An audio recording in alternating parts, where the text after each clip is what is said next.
And here we are, less than 10 months until Vancouver hosts several FIFA World Cup games. And advocates in the downtown east side are worrying that the city's contractual commitments to, quote, beautification and a controlled zone, that it may include sweeping homeless residents out of sight without addressing the root issues of poverty and housing.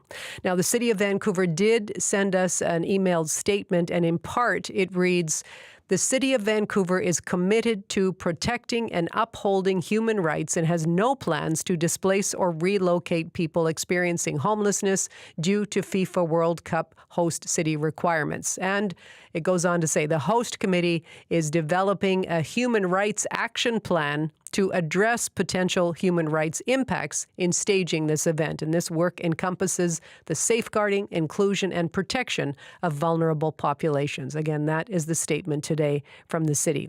We have two guests to talk about this today. Amanda Burrows is the Executive Director of First United. Amanda, hi, good afternoon. Hi, thanks for having us. Also with us is Jean Swanson, former Cope Vancouver City Councillor. Jean, thanks for joining us. Now, Jean, I'd like to get your thoughts on what I just read out there, the City of Vancouver's response. What do you think? Well, another part of the response said that they would minimize disruption in access to services and shelters.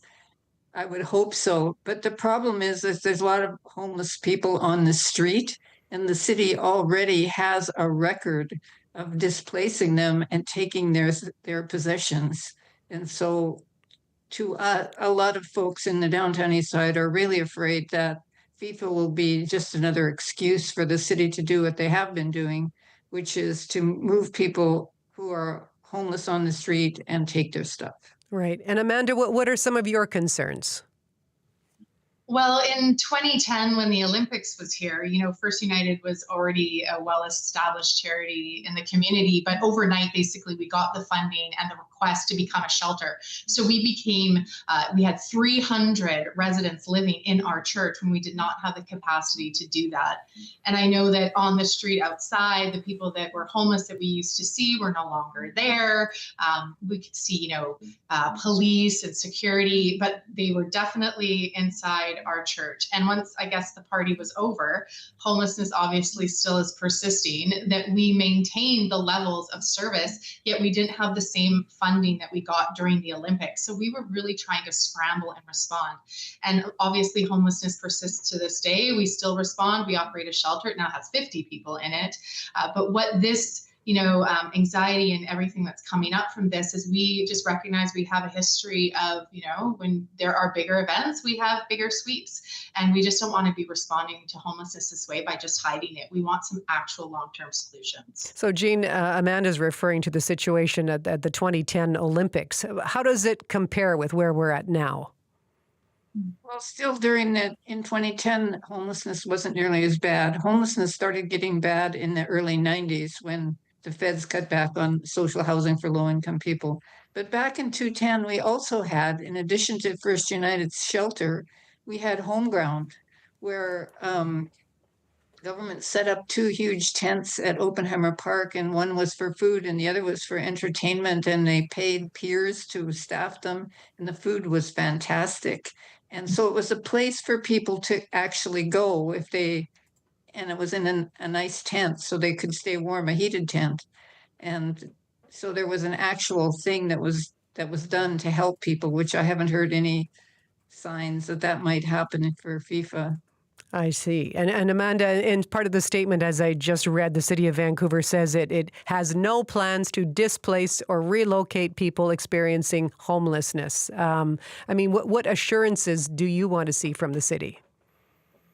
Well, everyone really in our collective memory recalls the Olympics and Expo 86, which did displace homelessness in the name of beautification. And what we've been hearing is that FIFA is requiring this sort of beautification within whatever these 2-kilometer radius is, which includes the downtown east side. So when we hear statements from the city and FIFA saying that we need to respond with human rights, is that in the contract? What does that even mean? What the city needs to do right now, because it's happening. This event is happening, whether you like it or not, let's be good hosts. So moving forward, number one, let's get some communication going. People on the front lines and any resident of Vancouver doesn't know how this is going to impact them. We need communication, regardless of statements like that.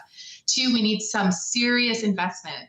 How are we going to invest in not, displacing people? What is that actually going to look like? Which is 3, let's collaborate with community residents. Let's collaborate with the people on the ground to form these plans and take ownership and accountability together. And hey, look, let's be honest. We're not going to solve homelessness by next summer. But we need to underscore that due to our latest homeless counts, 26% of folks unsheltered has increased in the city of Vancouver. That is a lot more people that will be seen as homeless. And so I don't know what we can do in the meantime is we need to be building modular housing. We need to be expanding our shelter program outside of then this just event. And also we can show the world who is watching how we treat our vulnerable by creating social infrastructure that people can go to the bathroom somewhere, that people can have, and it's going to be in the summer. We're going to need places that are cooling centers as well. So let's really show the world who we know is watching how we can respond. So I would just be so curious. The city, we've got 10 months.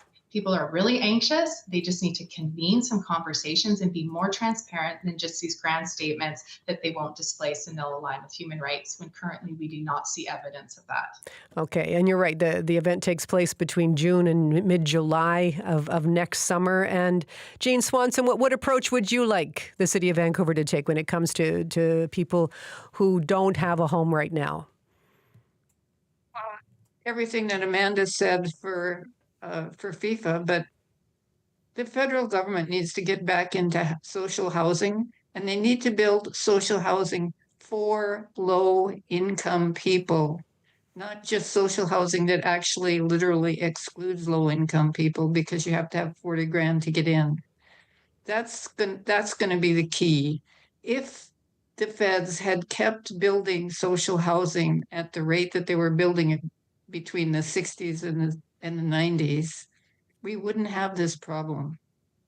So that's what has to happen. We need more federal money for housing, provincial too, but if the feds stepped up, it's a national problem, so the feds need to solve it.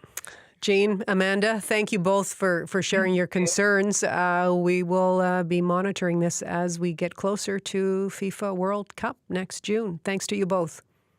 Thank you. Hi, Jean. That's Amanda Burrows, the Executive Director of First United, and Jean Swanson is a former COPE Vancouver City Councillor.